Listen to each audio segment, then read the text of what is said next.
I'm not down and out. Oh no. I've been hearing you all loud and clear. I've been reading the comments. Yes. I've been meaning to get back to the messages from our Facebook fan page. But what is going on? Yes, we made it to 2019.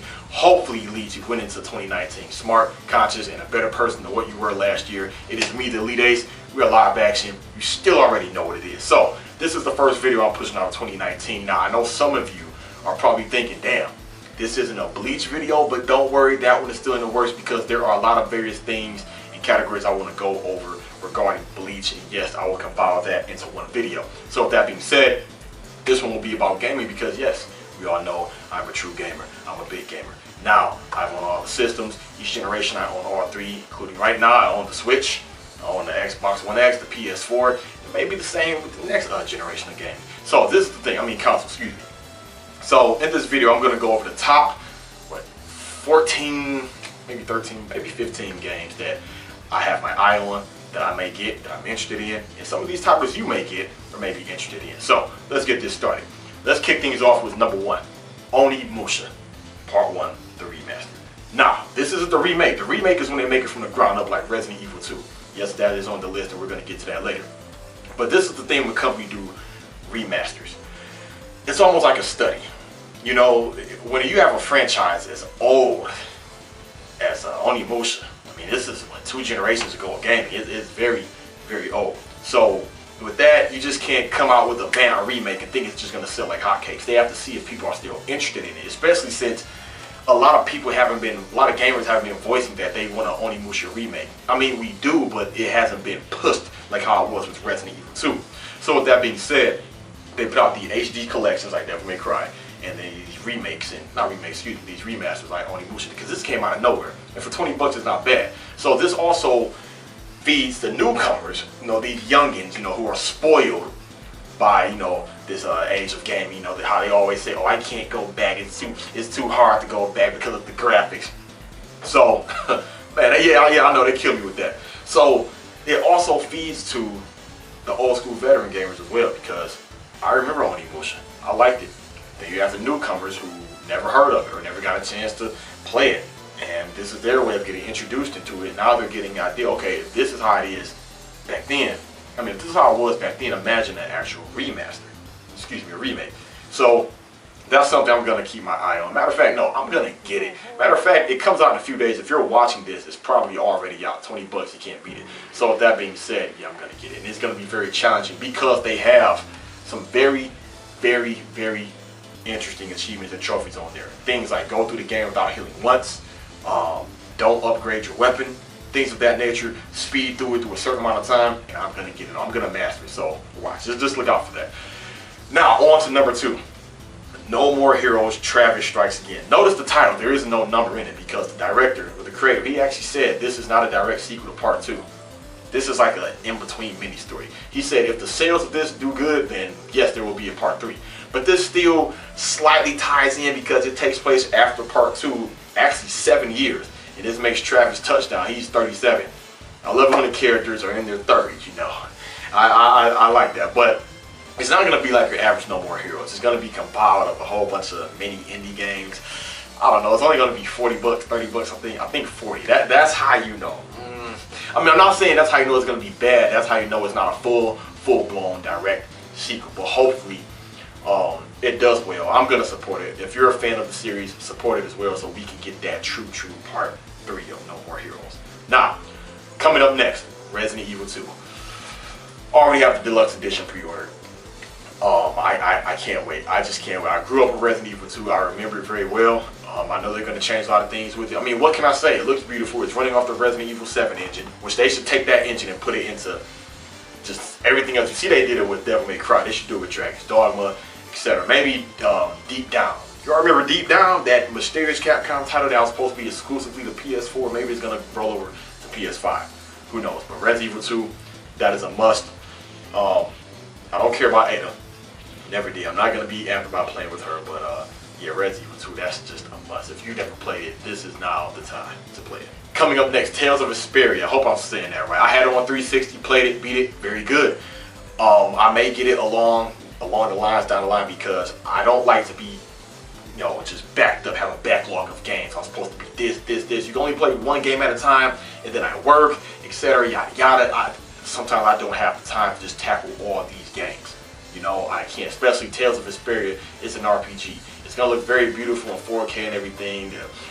Better frame rate and everything. It's just gonna look very good. But that's an RPG. Plus, I know they're gonna add a little bit more things, but I already know what to expect. It's not like I'm going in brand new with some of these other future titles. So I'm gonna get it, just not now. Up next, Anthem.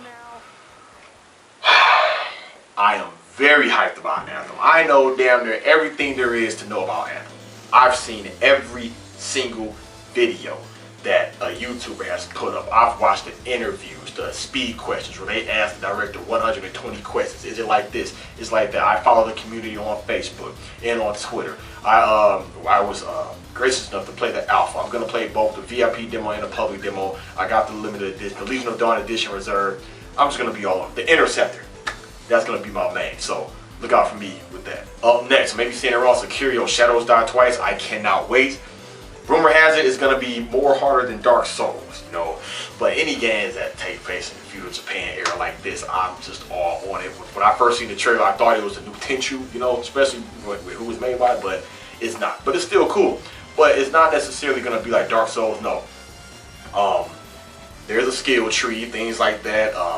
There is experience points you get for killing the enemies, but there will be a penalty for dying. They did not confirm on that yet, so yeah, it's gonna be very, very interesting. But I heard you gotta find certain areas or certain things to even activate part of the skill tree, then get experience points and add it to that. And there's gonna be a separate currency. There's gonna be gold that you can spend, and then XP to spend on the skills in the skill tree.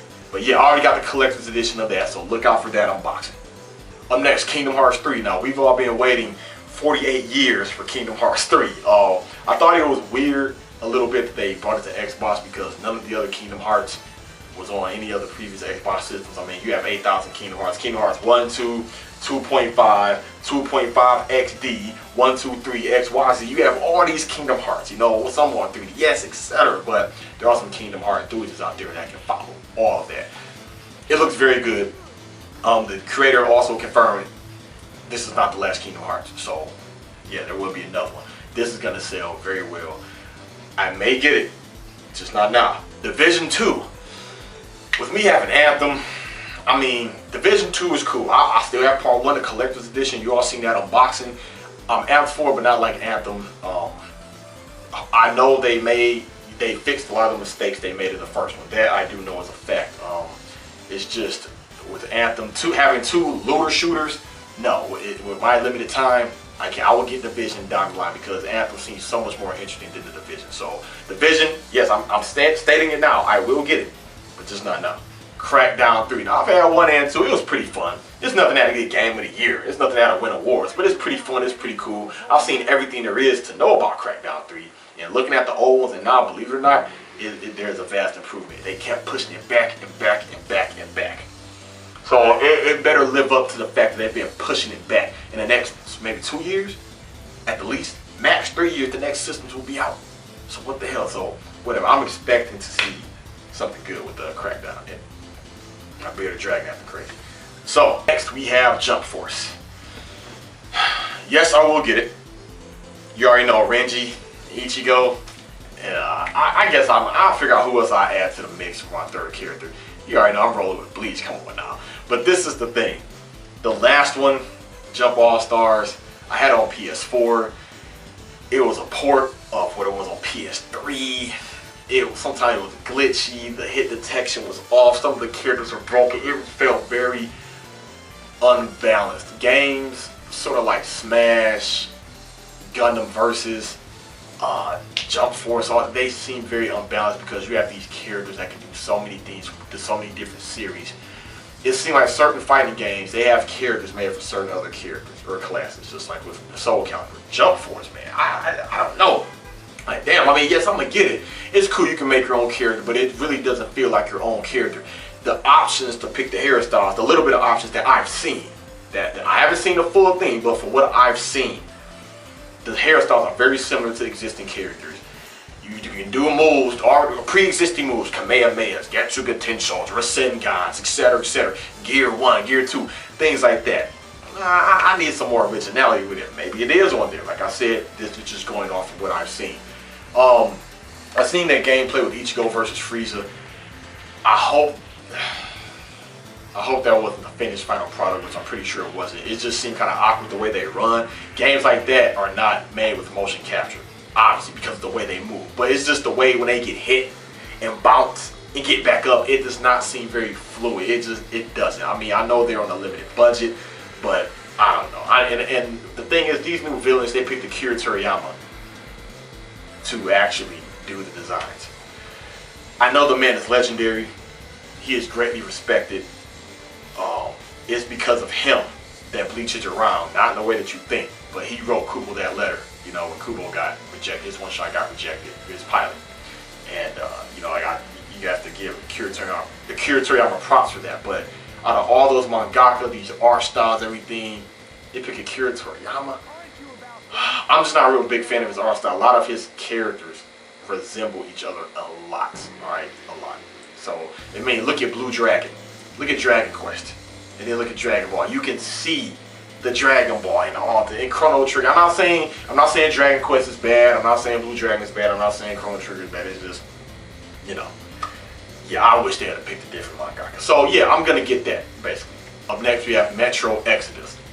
I have part 1, I have part 2. Very good game. I mean, to me, it's a darker Fallout. It's a little bit more linear than Fallout, but to me, this one, and I know it's based off of books and novels and everything, but to me, this has like a more darker, serious tone. Now, yes, I get it. Fallout can be serious. You have the cursing, the decapitations, bodies blowing up and everything. But if you look at the trailer of Metro Exodus, it's just something about it, that vibe, that feel, the darkness, the grittiness of it. It does it a little bit for me to Fallout. That Fallout 76, I knew not to buy it. When they first announced it, I didn't want it. I was right. I told my brother, don't buy it. Him being a sucker for Fallout. No one listens to me. No one listens to Ace. That's fine. I'm used to it. No, in my personal life, on YouTube, Facebook, no one listens to me, but it's whatever. But I was really right about this. I was. Now motivators are pissed, want refunds, ninjas are destroying GameStops and everything. But damn, I knew it was gonna fall off. But with that, yeah, 76.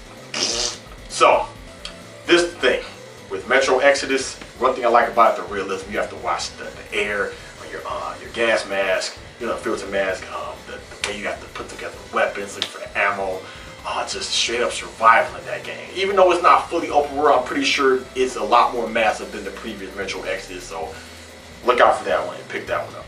Up next, yes, The Devil May Cry. Everything I named on this list, Devil May Cry.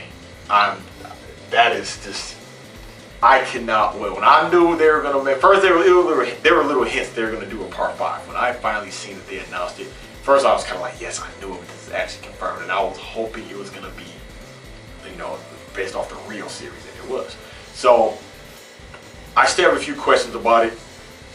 Will it be like part 4 where you gotta play as Nero damn near the whole game, and then it switches over to Dante? Which unfortunately I think that's probably how it may be. Or can you just select each motivator? What I don't understand is how they're adding in Bloody Palace later on as a free DLC. How come it's just not in the game already? Who knows? Maybe they need more time to tweak it. Hopefully it'll be co-op, because this Devil May Cry 5 is co-op just with certain parts. You know, the whole game isn't co-op. It'd be cool if it was, but whatever. So far, everything I've seen about it, I like it, except, excuse me, the microtransactions, how you can buy the red orbs. Now I get it. You have some people saying, hey, don't buy it. Or how can it affect everybody else? It's not like there's PvP. It's not like you're paying to win against another person, but you are paying to win. I mean, they want to always use the excuse, but this is for people who don't have time to grind. That's the sacrifice. That's what it is. Our motivators think, I have all the time to grind. It's 2 games I got backlog I still have to beat. I'm still at the end of Witcher 3. I know. Don't beat me up in the comment section. I know. At least I'm at the end. But the thing is, as busy as I am, I'm not going to be like, man, I don't feel like grinding on this Devil May Cry. let me go and buy some orbs. Hell no, to me that cuts off replay value. I'm a Devil May Cry veteran. You know, I own all the originals and both HD classic, not classic, HD collections. All right, so I know how it is to grind for those rados, to grind, and it doesn't even seem like a grind if you enjoy it. You know what they say? If your job feels like work, then it's damn. No, wait. Y'all heard the quote before. It's along the lines of, if your job is like work, then it's not a job. You know what I'm saying? Basically, if you don't enjoy it, yeah, if you're not enjoying it, you know, then it's gonna seem like work. That's what I'm trying to say. So I enjoy the grind. You know, I may not enjoy playing as V or Nero as much as Dante. I mean, I like playing as Dante first, then Nero, then this V character. V seems very interesting. I'm surprised they spoiled it when he went to stab Dante in the face with the Sparta sword. And he did seem kind of fishy when they first introduced V, but I didn't think they were going to do that. So that really threw me off. Yes, I will be getting that. I have the collector's edition pre-ordered. So yeah, man, I just cannot wait for Devil May Cry. So many things I'm going to look forward to with that. Oh yeah, and the Dead or Alive 6, that's going to be cool. I will be getting that. Unfortunately, they pushed it back. Unfortunately. So yeah. I think that's about it, Elite. So let me know down below, which games are you excited for? Which ones are you going to get? Which ones are you going to skip on? Or are you just going to get all the ones I named? So other than that, thank you all so much for watching this video. We are back. I'm going to do my best to push out more content for you. Thank you all for watching this. I'm going to put up on my Facebook fan page, and it's going to go along to Twitter. Turn on that notification bell, because a lot of my subscribers, I put out videos and they still ask me, when is the next video? And I'm like, damn, I just put that one up. But I still let them know, respectfully. So yeah, other than that, Elite, thanks for watching. Give me your thoughts, comments, and concerns. It's me, the Elite Ace, signing out.